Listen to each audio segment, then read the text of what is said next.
When George Washington took office, he was 57 years old. For half a century, he'd remain America's youngest president, as the next 6 presidents were all older. John Adams was 61, 4 years older than Washington. The following presidents were all closer in age at either 57 or 58, but were all older than Washington by at least a few months. In 1837, Martin Van Buren, the 8th president, surpassed Washington as the youngest, and by a significant amount, as he was 54. This might be shocking considering how old Van Buren looks in his photographic portrait, but the photo was actually taken in 1855 at the very earliest. This painting shows how President Van Buren actually looked. He didn't stay the youngest president for long. On April 4, 1841, John Tyler assumed office at age 51.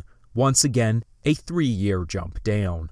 Tyler, however, only assumed office upon the death of his predecessor, William Henry Harrison. Thus, Van Buren was still the youngest elected. However, Tyler held the title even shorter than Van Buren. Just the next election, James K. Polk took office at age 49, being the first president under 50. His opponent, Henry Clay, was 67, marking a nearly 20-year difference between the candidates. Like Van Buren, Polk was another Democrat taking the title of youngest. He was followed by another old general and Whig, Zachary Taylor, who was 64, and then when Taylor died, he was followed by Millard Fillmore. Fillmore never held the title of youngest, but was the third upon taking office. Like Tyler, Fillmore hadn't actually been elected. 2 elections later, it was a Democrat again, with 48-year-old Franklin Pierce. Pierce might be the earliest to look the part of the youngest president, at least on a surface level.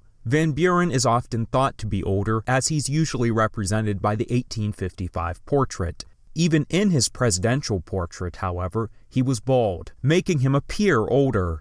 Like Van Buren, Tyler is usually represented with photographs where he was much older. Even the most popular painting features him a few years after he was president. And because of his gray hair, Polk doesn't quite fit the stereotype of a young president. Franklin Pierce, with a dark and relatively full head of hair and classically handsome features, looks strikingly younger than his contemporaries. Like Polk, Pierce was 18 years younger than his Whig opponent, Winfield Scott. In fact, Pierce had actually served under Scott in the Mexican-American War. At 52, Abraham Lincoln became the 5th youngest man to assume office. However, he was actually one of the older candidates in the 1860 race. Had Democrat Stephen Douglas won, he would have been the youngest president at age 48. And had Southern Democrat John C. Breckinridge won, he would have been 40, younger than any past or future president.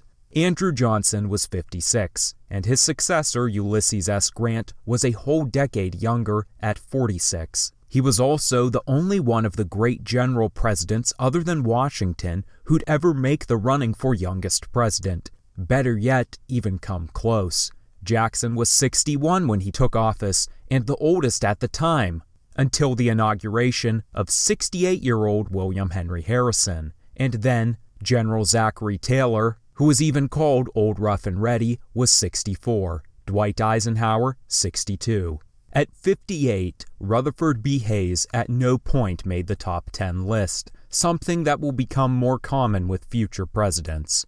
James A. Garfield was 49, just 7 days younger than James K. Polk was.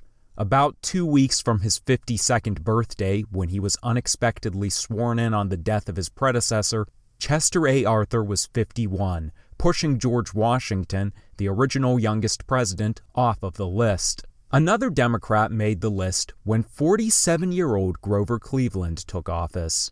Benjamin Harrison was 55. William McKinley, 54, and just a few months younger than Van Buren had been. However, he was immediately pushed out of the youngest list when his vice president Theodore Roosevelt took office at age 42. He was not only the youngest president by far, but also the biggest leap, with just about 4 years between him and 46-year-old Grant. William Howard Taft was 51.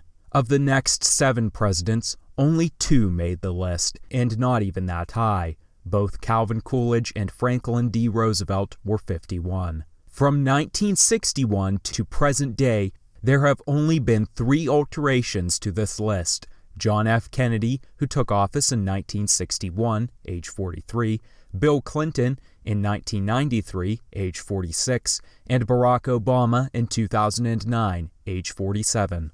Of the last 14 presidents, most wouldn't even make it on an extended list of the youngest. Gerald Ford was 61, the same age as Jackson, who was one of the original oldest presidents. George Bush was the same age as Zachary Taylor, another early contender for the oldest. And the last time 54, the younger Bush's age, was young for a president was in 1896 with William McKinley. In fact, the 3 oldest presidents of all time, Ronald Reagan, Donald Trump, and Joe Biden, were elected within the last 43 years. With that said, there isn't any clear trend of older or younger men taking office in recent years. The youngest presidents of all time are spread out across presidential history. James K. Polk, 10th.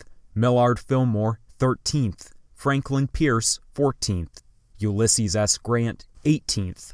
James A. Garfield, 20th. Grover Cleveland, 22nd and 24th. Theodore Roosevelt, 26th. John F. Kennedy, 35. Bill Clinton, 42nd, and Barack Obama, 44th. At this point, only a president 50 years or younger could make the list for youngest. 6 of the 10 youngest presidents were Democrats, 3 Republicans, and 1 a Whig. If presidents are only to be counted when they were first elected, then there are 2 changes to this list. Theodore Roosevelt still makes it, just at a lower spot, as the first time he was elected, rather than simply taking office, he was 46. As Millard Fillmore was never elected, he is replaced by 51-year-old Franklin D. Roosevelt. This means that the list of youngest presidents elected has a total of 7 Democrats. Polk, Pierce, and Garfield were all dark horse candidates, meaning they were unexpectedly picked when delegates couldn't settle on any of the more popular candidates. In Pierce's case, he was a decade younger, or more than a decade younger, than most of the Democratic candidates that election. Curiously, many of the youngest presidents to take office have also led the shortest lives. Kennedy and Garfield were assassinated during their first terms, dying younger than any other presidents. And third is James K. Polk, who lived out his term but died only 3 months later. Theodore Roosevelt was only 60 when he died, having been out of office a little shy of a decade. Grant was only 63, and his post-presidency only 8 years. There has never been a president under 40. However, 2 major candidates were. Lincoln's second opponent, General George B. McClellan, was only 37 during the election. If he'd defeated Lincoln, he would have assumed office at 38. But even younger was William McKinley's opponent, William Jennings Bryan. Bryan was only 36 when he was nominated by his party. This is only 1 year more than the minimum required age of 35. As his birthday fell on March 19th, 15 days after Inauguration Day, Bryan, if elected, would have still been only 36. Definitively the youngest American president in history. He still remains the youngest candidate for one of the major parties.